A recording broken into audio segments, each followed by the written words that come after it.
So thank you, Iris, for joining me on this podcast. I'm so excited. After I spoke to you the last 10 minutes, I feel like this is going to be a great partnership between you and I. So can you please tell us what you do and how you chose to pursue what you're doing now? Absolutely, and thank you for the opportunity and the kind privilege. So I tend to specialize in helping people get their story out. And it probably goes back to when I was a kid. Hmm. And communication, at least in my family, seemed really convoluted. Yeah. And professionally, I chose to go into the field of communications in college and then ended up working for about 20 years in the HR space, which is really the parts I worked in was really kind of organizational communications. So it was a lot of employee relations, sometimes HR leadership, and often facilitating the gap in communication between, say, a manager and an employee. And it was powerfully frustrating, I'll say it that way, when I saw two decent human beings who were on completely different wavelengths, Mhm. and sometimes significant, disruptions would happen because of that. And anyway, that.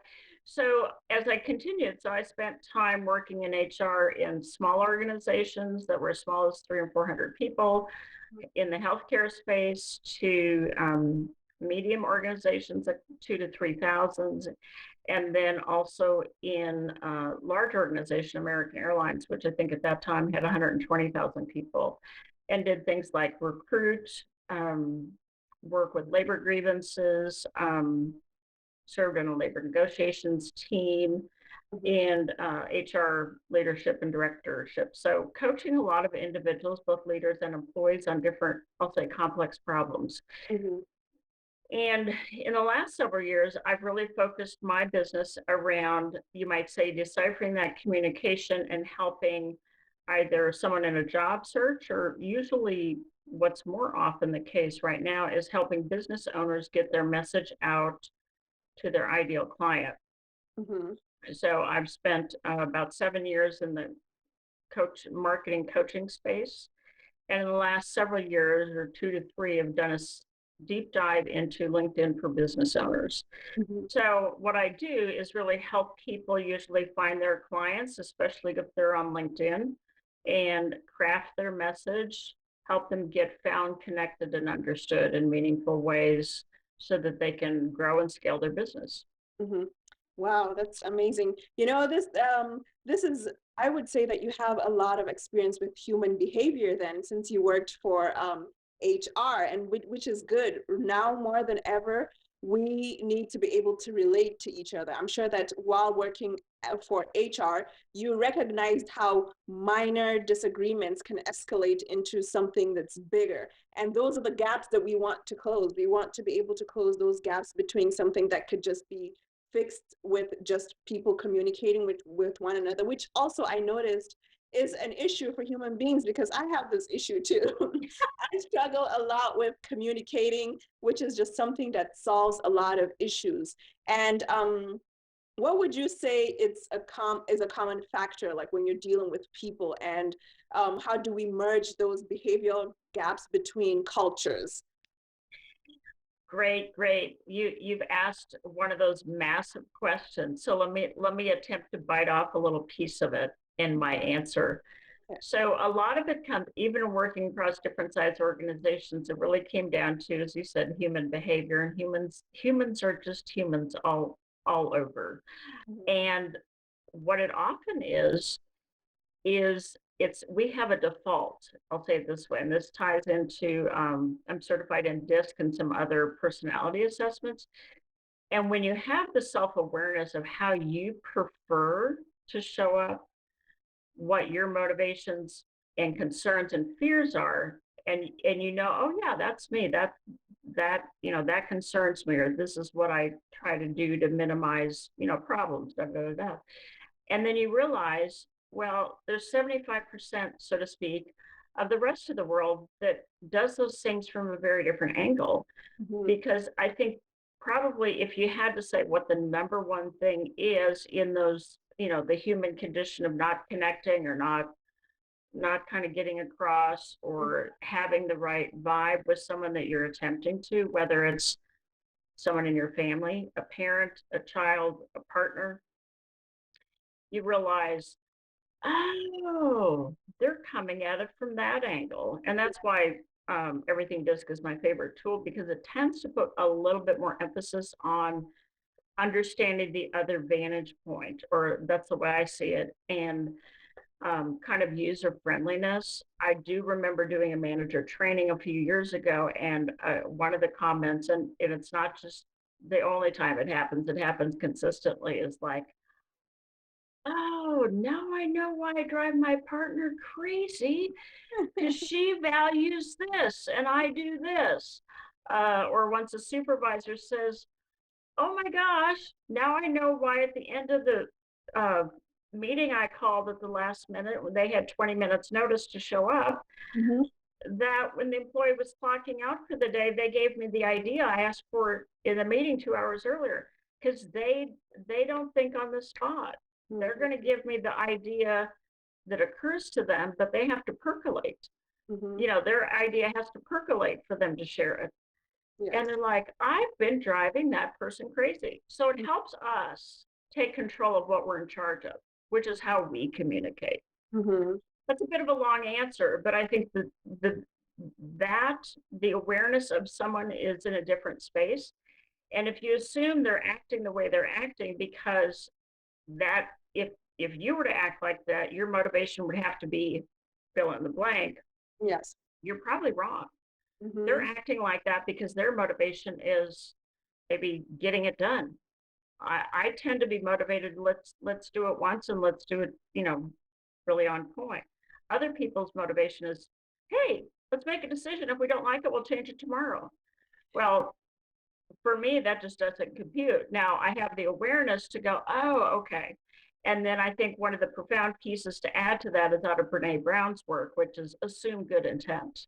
Uh, And I think those two pieces right there, um, you know, would be very helpful. And then a yeah. good night's sleep, making sure we have the physical bandwidth and patience to step into those other person's shoes.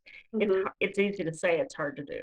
Yes. The Brene Brown quote that you mentioned, "Have good intent." This is what I try to do every morning when I wake up.